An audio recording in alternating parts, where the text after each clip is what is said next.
What's up, horror fans? It's Danny from the Lasercast alongside Pete, as always. And we are joined once again by a friend of the channel and somebody who has given us literal hours, almost a full day at this point, of horror content.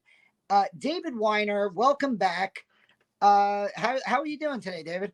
I'm doing great. I'm doing great. It's spooky season. I've got my themed shirt because it's important to me. I'm doing really great. I mean, I can't complain. We got a really real cool movie to talk about, and it's the most wonderful time of the year. David Weiner, you have directed, you have In Search of Darkness parts 1 and 2. You had a wonderful science fiction version of the In Search of Tomorrow, which was fantastic. 5 hours of 80s sci-fi. And now you are back with us again today to talk about In Search of Darkness 3. So, well, let's just start right there. Tell us all about the upcoming documentary and tell us, the fans, what we can do for that. Wow, what can you do for it? I think checking out In Search of Darkness Part 1 and Part 2 is a bit of a prerequisite if you're a horror fan. These days you could catch it on Shudder, but you can't get a physical copy of it. It's very, very, very hard to come by. The demand for another installment has been almost deafening from the people who have really appreciated Part 1, Part 2. You guys are part of that chorus. And here with us at Creator VC, on behalf of our very tight-knit team and Robin Block, who's our CEO, we heard the deafening roar, and he said, we got to make another. And so what's different this time around is that sort of a twofold thing. One, we're going into a more eclectic territory of shot on video, straight to video fare, that when we were walking through the video stores of our youth, it was the dusty shelves and the bottom shelves of material where the real exploitation stuff was, that we were like, Mom, Dad's not looking, I'll grab a pen, I'll put it under Bambi, and I'll put it next to, Dead Poet Society, and it'll be good. No one's going to notice that I got this really ridiculous title. It's kind of like that, but the majority of, I'm going to correct myself, not the majority, of all the movies that are in Search of Darkness Part 3 have been chosen by you guys. Oh, cool. Not only the Lasercast, but the chorus that I'm talking about of backers, of horror fans who've loved these movies. We wanted to incorporate everyone's direction, and our trajectory would follow what you guys wanted. So we had a survey where you guys filled in all the movies that you wish you could see for Part 3. You guys even had a poll that you voted on, and we kind of got those ultimately the top 50. We didn't want to reveal actual answers so that you guys would have some surprises. But you guys dictated what this movie is about, and so this is your movie. And it made my job easier, because I was like, this is great. There's so many amazing titles that you guys have all suggested. Just diving through each and every one, seeing who's available to talk about it, who was on camera or behind camera, who's an expert about it. What new faces can we bring for a new installment? 50 new faces. It's really great. So I'll just stop there. I know you guys got a taste of it as well. I know you guys got to see a little bit. We did, yes. You said the word surprises. So I just want to ask you, was there a movie in particular? I'm not going to ask you to name all the movies that are in there. Of course, we want to be surprised. But was there one specific movie that leapt out at you as a fan choice where you were like, wow, I can't believe I have to include this 80s horror movie in the documentary? You mean have to or get to include? Get to. Yes. Weirdly enough, Oliver Stone's The Hand. For some reason, that is something I saw on cable when I was young, and that titillated and confused and distorted my mind. And I've never been able to get out of it, get it out of my head. And I always wanted to include it, but I just didn't feel it was right for Part 1. And Part 2, I got very caught up with a lot of other choices. And I was like, this is still sitting here, and it's a crime if I'm not going to put the hand in Search of Darkness Part 3. In fact, one of my crowning moments, because I've spoken to many a celebrity and star in my career, going back to my Entertainment Tonight days, I got to sit down with Oliver Stone to talk about JFK and the box set that they were releasing, and he wrote this insane book about the history of the United States. And before we talked about all that stuff, I said, I must tell you, out of all the things you've done, I'm a huge fan of The Hand. And he's like, oh my God, really? You're going way back with that. Thank you very much. He was like genuinely touched. I probably was the only guy who like singled out as to liking The Hand. For those who don't know about The Hand, it stars Michael Caine as a cartoonist who, you know, you need your hands. It's like a piano player. If you don't have your hands, you know, especially if you're a righty or a lefty and you make cartoons, if you lose your livelihood, you're in big trouble. So, you know, you said there's a whole bunch of new faces, and one face that I was introduced to watching the clip that you shared with us was Ruben Galindo Jr. And so I know that your goal was to incorporate foreign films as well. I'm actually not familiar with his works at all. And so you cover one of his films at one point in this documentary, right? Mm-hmm. Actually, we cover, I don't know how much I want to spoil, but there's more than one. And okay. We were happy to go to Mexico City and talk to him. And these days he's doing reality television, but he has a rich history, not only of doing, you know, cutting his teeth in the mid to the late 80s on 80s movie cult films. But his dad was a filmmaker too, and used to do like luchador movies like El Santo.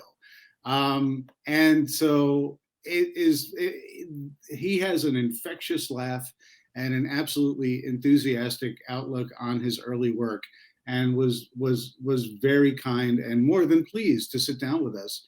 And that's one of the things that I'm very proud of to include in Search of Darkness 3. It's kind of like when we went to Japan and got Shinya Tsukamoto for part 2 to talk about Tetsuo, the Iron Man, you know? It's very cool to just go beyond the borders and get the filmmakers who made these films that are very, very fringe, but super cool, and just get their perspective on it years and decades later. Yeah, and I noticed that when he was talking about his film, he also had Gigi Saul Guerrero in there too. And you know, I don't think she was in the other 2 installments, right? Of In Search of Darkness. No, she's a new face. She's a new perspective, talking about the films that she appreciates. And you know, as a director herself in the horror genre, she draws upon a lot of this material. And so I thought it was important.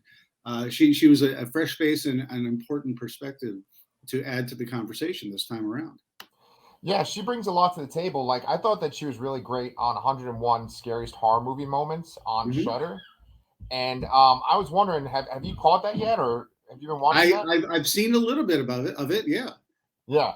And then, like, how do you feel kind of compared with the rankings of that, and then like the things that are on your list? Well, first of all, it's similar yet different is all I could say. We're in that's encapsulating moments. A lot of people talk about that. I'm going to get it wrong now.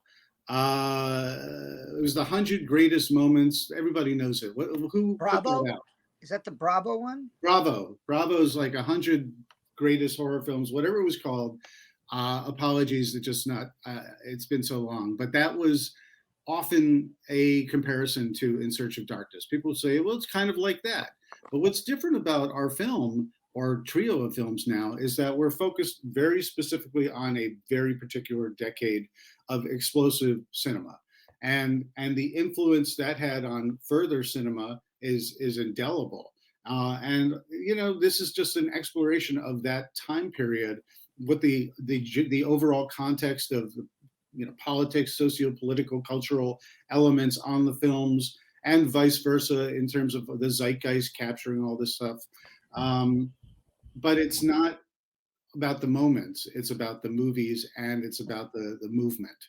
And so arguably that's different. Format, on that show is great. It's very similar and it's very comfortable. And I think, if anything, just lastly to talk about it, in comparison, if you can compare the movies, I see them as very different, but there's an obvious connection and similarity.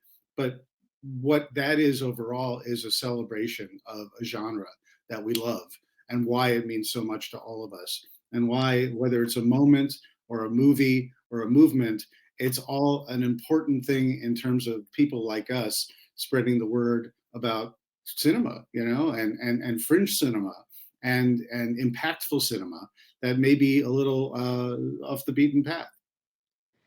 It it's interesting. You talked about socio-political things. One of the things I've loved so much in parts 1 and 2 are the chapters in between the years, and how you dive into 80s issues, and it's getting very it's things, history tends to repeat itself, and Yeah. we're starting to come back around to some of that fervor that was around. And in this 20 plus minute clip that you let Pete and I see, one of the scenes, if I could mention it, Sure. is about the Satanic Panic of the 80s. And and I love that you went from the Satanic Panic, and it was in there with heavy metal music and the Supreme Court, the court hearings in Congress with D. Snyder and Zappa. And then you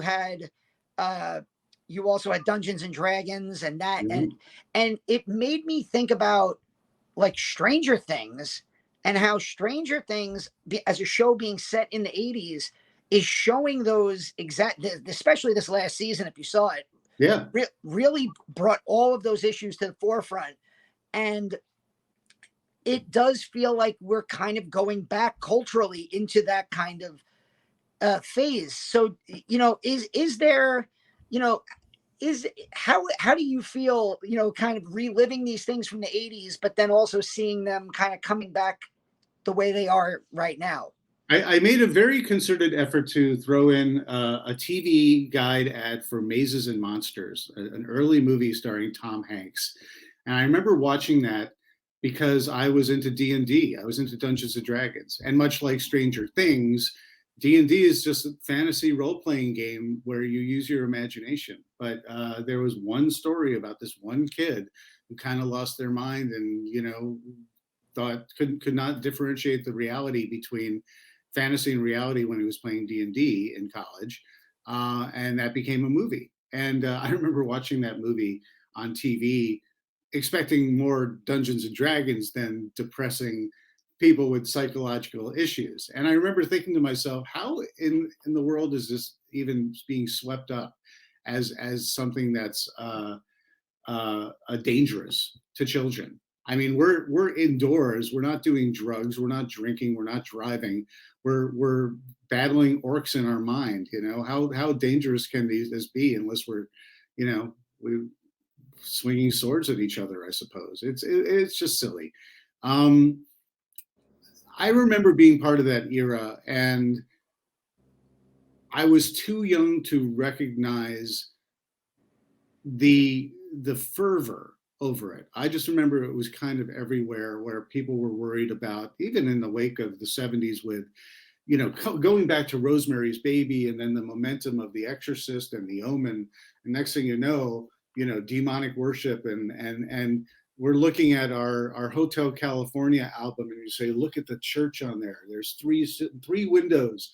They have, 6 panes in each, and you just can't tell. And it's 666. And if you look closely in the middle, there's the head of the satanic, church, the Church of Satan, which wasn't true at all. But we try and inspect and find these things on the albums, and play our albums backwards to try and find these satanic messages, just because the cacophony in the media was saying that this is something that's happening,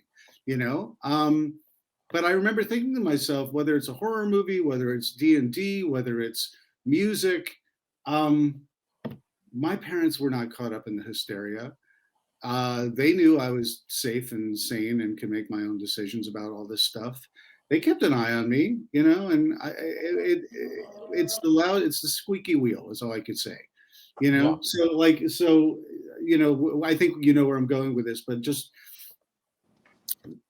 recently with a woman who watched Hocus Pocus 2 on Disney Plus and went on a tirade that you know, witches eat babies and devil worship is coming through the television, and beware, beware, beware. You don't know what's really going into our children's heads. It's one person who's a little bit hysterical about this, but the rest of us can easily differentiate the reality. And if her kids can't, then she should turn off that television, you know. And but everyone picked it up because it was a ridiculous story, because it gets clicks, and that's really what it kind of comes down to. You know, the things we really need to worry about is governments that decide, local governments that decide libraries should be burning and schools should be banning books. Burning is next, but banning all these insane titles, it's an absolute hysteria that people are happily to get swept up with if it matches their political vocal slant. And I won't pick sides or say anything more about that. All I'm going to say is that history absolutely does repeat itself, and we all have to be knowledgeable and aware and read books and know where our material is coming from when we read a headline or click on a headline that's questionable about all of this stuff. Understand what the agenda is from the headline that we're clicking on. And you know, we're in choppy waters is all I could say. And the movies in the 80s and the movies of today, especially in the horror genre, reflect that. And we all just need to be alert and aware, because we all need more alerts, right? You need to be alert. Mm-hmm. I love in the section that you sent us how the horror community seemed to like take it as a challenge in the 80s, and like an entire subgenre of horror in the 80s of like rock and roll horror came out, and you have like Black in Roses. reaction to all this nonsense, they're like, bring it on, let's get even more ridiculous, you know? And like a movie like Trick or Treat or Black Roses can exist as just a strict commentary, like a clapback against those. Trick or Treat, very much so. I highly recommend people go out and check out Trick or Treat, and it's a very great encapsulation of some of the insanity and hysteria of the Satanic Panic at the time, and is not so far from the truth today as well. Yeah. And highly entertaining. And it was very cool because we covered Trick or Treat this time around, and we brought in the star, Ragman himself, Mark Price, to talk to us and what it was like making that film. And some guy named Gene Simmons, who is in that film as well, talks about being in it. And it's just very cool to have the people who were there share their perspective so many years later. Well, it's just so great because you have this time capsule, and I kind of remember that Satanic Panic and just that fear, especially when you got to that was Tipper Gore at one point in the clip as Tipper well, Gore right? was DMRC, talking about she was pushing about the music, and the music labels and right, so on. And so like what's really interesting about that time period, I remember that as a kid, I especially remember the pushback against music and then getting that rating on an album, right? But as we talk about kind of history coming full circle, nowadays it feels almost like music and film isn't held under such a lens as like just political issues themselves are what people really talk about and go after. Do you find that there's any media in particular that they really go after nowadays? I was thinking maybe video games. You mentioned books before. Books are, you know, banning books is trendy right now this year. Shockingly. And if you look at the titles of some of the books, it's just it's erasing. It's an effort to erase history and not and rewrite history for certain individuals who want to shy away from negative depictions of their agenda. That being said, video games, I think, were a target a little while ago, but I think not so much now. Same thing with horror movies. Horror movies aren't a target right now at all. Right. Maybe Hocus Pocus too. Right. But I think right now everyone is you know, I think woke is the target. Whatever woke means to you. Yeah. And I'll tell you what woke means to me. Woke means paying attention to other people's considerations and walks of life, and live and let live. But it's declared woke if it's aggressively declaring you need to give me my my agency.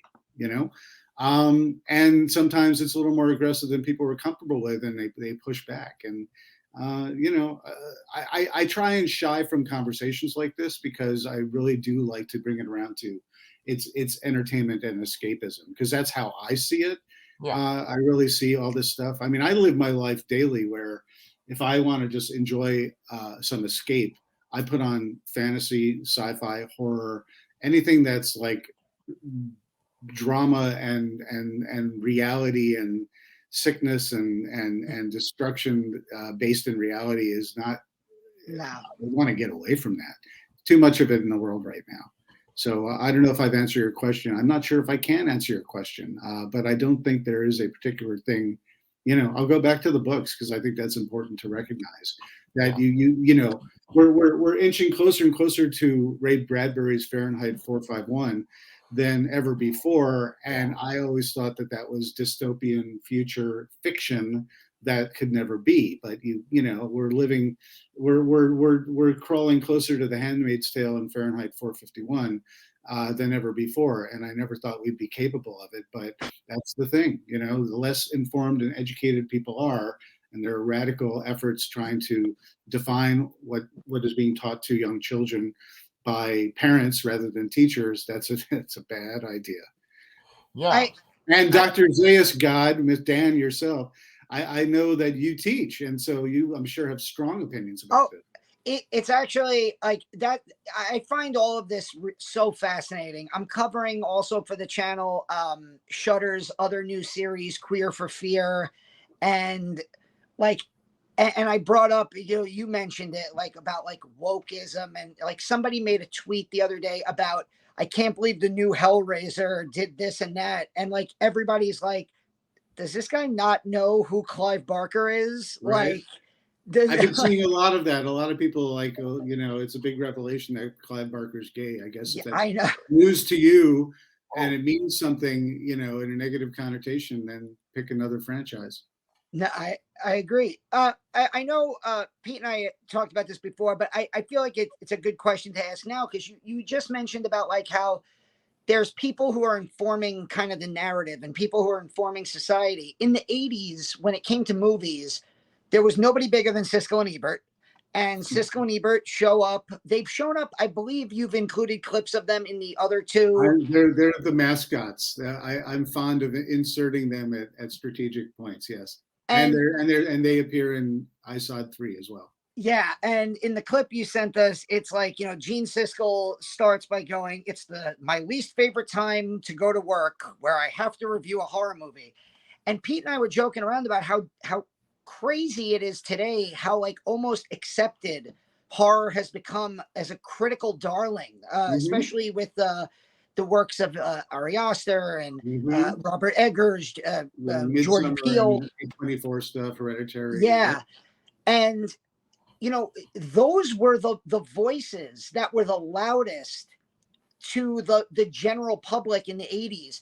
So just like, how much do you think they contributed to the overall negative feeling towards horror in the 80s? Because when I was growing up, like one of the first things I ever really wanted to do was be a film critic more than be a filmmaker. I just loved watching movies and talking about movies.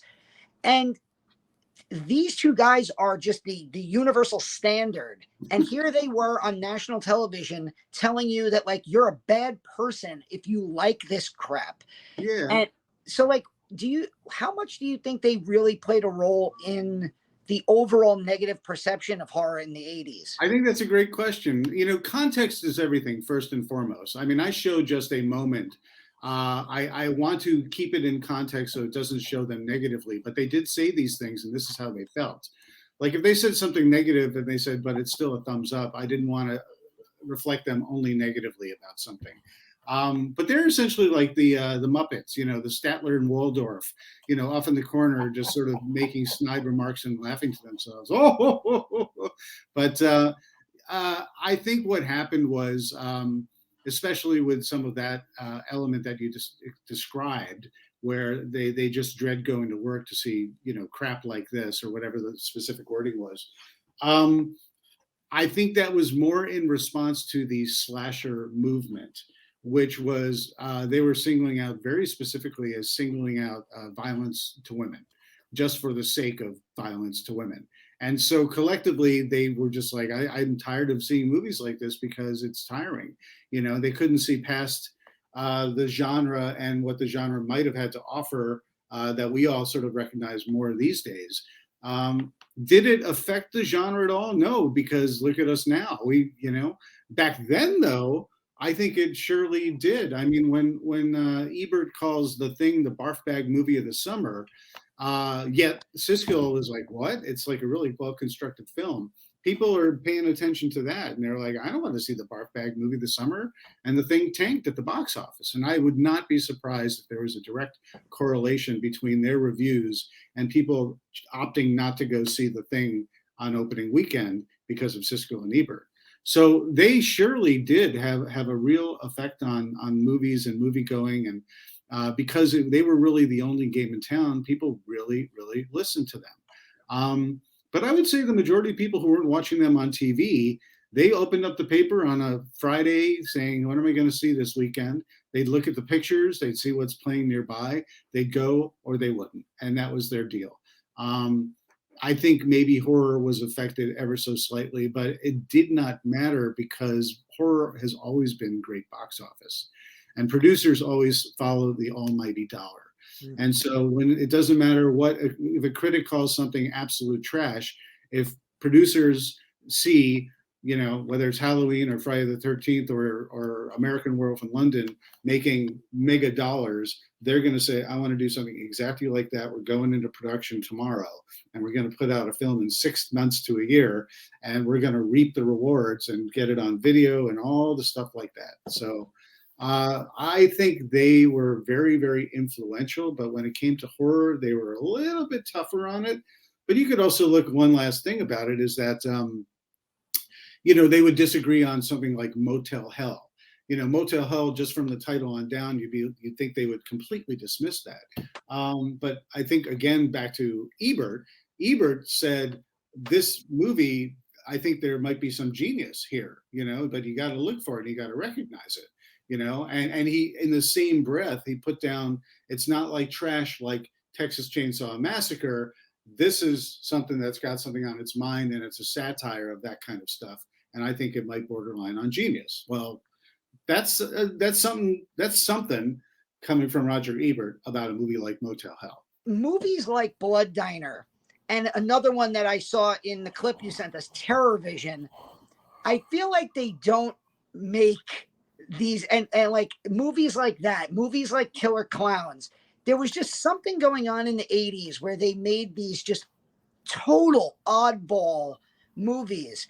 Like, what do you think it was, aside from maybe certain substances, what do you think it was that led to like this just string of just completely oddball films that came out that have become such cult classics that we all love? I think the thing is with horror is an incredibly flexible genre.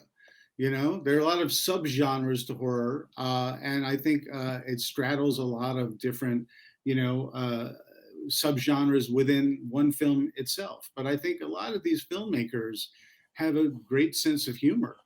And there's something to be said about when the blood is flowing and overflowing, to, you know, make it tongue in cheek, because then it's much more palatable. You don't focus on the gallons of blood, you focus on the humor of the situation that caused the gallons of blood. You know, Evil Dead 2 is maybe the first movie that I saw when I was growing up that told me that this is not scary, this is funny, but it could be scary too. But at the end of the day, this is entertaining and hilarious and uproarious. and scary at the same time. And it's the definition of a roller coaster ride. Reanimator. Lots of humor. I mean, come on, it's like half the movie is a head looking for its body, you know? It's just like, or the other way around. But it's like, it's I think it's one of the key reasons why we collectively love this genre so much. You know, Microwave Massacre. You know, it's like, you know, killing people and stuffing them and eating them as just a description. It sounds like Jeffrey Dahmer. It sounds awful, you know, but done in the right way, it's a society satire, and it's a laugh riot, you know. And for the people who don't understand the genre, I think some of this comedic approach to some of these films, you know, like the Kyoto Brothers, you know, Critters and that kind of stuff, and Killer Clowns, I think it helps ingratiate people who don't get the genre that well, to kind of soften the blow, you know, for some of the violence. You know, it's just like, my wife doesn't get it. She doesn't get the blood and guts and all the violence, and that's what she sees, and that's how she's wired. You know, she loves all sorts of other stuff. You know, she's very open-minded. It's just not her cup of tea. You know, but there are certain people who just can't get beyond that to even want to sit down and watch the whole thing for context and the big picture to understand it better. They don't care because they can't get past the first couple minutes of violence and gore, and arguably, if you're Siskel and Ebert, you know, violence against women, which is a very legit and validated approach to a lot of the exploitation that occurred in this decade. You know, all that stuff that we kind of dismiss because we've seen it so much. There's no tiptoeing around that there was violence against humanity in all sorts of forms, you know, in this decade. But it's all about how you recognize it and place it in its context. It's David. We appreciate your time so much. Do you want to just tell everybody how they can financially support In Search of Darkness 3? Yeah, 80shorrordoc.com is the place to go between now and Halloween. Halloween is the cutoff, Halloween at midnight. And you go there and you can get your physical copy of In Search of Darkness Part 3.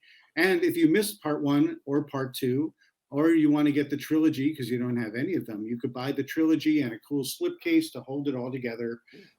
We've got the things we normally do, the posters, the digital download, the soundtrack download. Do this now and you get your name in the credits. It's the only time you could do that and get your name in the credits. And this becomes a memento. This becomes like a part of your collection where you could say, my name is in this, or my podcast, or a loved one. And I shepherd this thing over the line, and I supported indie filmmaking. I get a freaking 5-hour In Search of Darkness movie. How cool is that? And my name is in it. There's one other cool thing that's super cool that we're doing this year or this time around. And I mentioned the community element dictating all the types of films that are in this installment. I wanted to give back to that community in another way as well, in addition to just helping choose what's in this film. I want you two, both of you guys individually, to do it, and everyone listening, you can record a video testimonial of why you love horror, why you love 80s horror, why you love a film or a filmmaker, or why even the In Search of Darkness franchise has impacted you in some way. What I want to do is, during these end credits, which you know can go quite some time, I can't promise every single one, but I'm going to put as many as I can. And I'm going to have everyone in the community talking about why this matters and speaking from the heart. And I think that really encapsulates what these movies are all about. And the way you could do that is you go to our socials at 80s Horror Doc. You go to Instagram, Twitter, Facebook. On the link tree, that you'll see there's a thing you can click where it'll tell you exactly how to submit your video and what to do and all the parameters and so on. If you get a Google form, just type in your Google password, you get right to it. I think we're going to get rid of that by the time you hear this, but I think that's my way of incorporating all the fans and what this means to all of us. And I think that's kind of a cool thing to do. What is next after In Search of Darkness 3? Are we moving to the 90s? Are we going back to the 70s? Are we going to another genre like with Tomorrow? What's next? Well, I was going to say next thing is I'm going to sleep well, and then I got to go see Barbarian. I also want to put in Orphan. What is it? Orphan First Kill.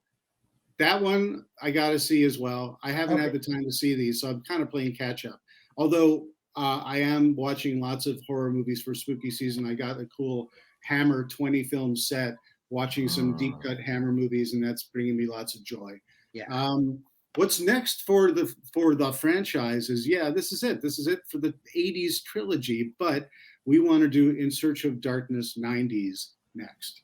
And so we're planning on doing that. That's in very early pre-production and development right now. I would say it's in development, not pre-production. That's what's next. I'm working on a film called Aliens Expanded. I'm executive producing that. That's being directed by Ian Nathan. And that is a deep dive look at James Cameron's Aliens. And anyone who wants to go to aliensexpanded.com, they could sign up and track that and find out what's going with that film. You know, that's expected in about a year, but they're doing a whole year of events with the whole Alien fan community in the meantime while we make this film. And I don't know what's next, but we're thinking maybe In Search of Tomorrow 2 is next up to bat for me. I'm looking forward to doing that. Robin is talking about doing that next. And it remains to be seen. No announcements just yet, but that's kind of what we're looking at. I love the In Search of Cinematic Universe. It is wonderful. Exactly. It is wonderful. Thank you. Well, David, thank you so much for coming back. Thank you for giving us so much time. And we love having you on the show.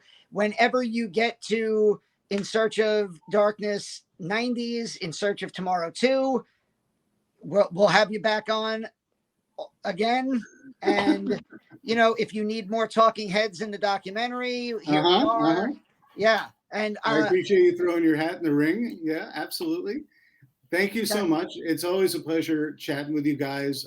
You guys are keeping the flame lit, and I always appreciate you spreading the good word about these films and just about the genre in general. It's super cool. You guys are the real deal, and people recognize that, and so that's super cool. And keep doing what you're doing on your end. So thanks a lot, guys.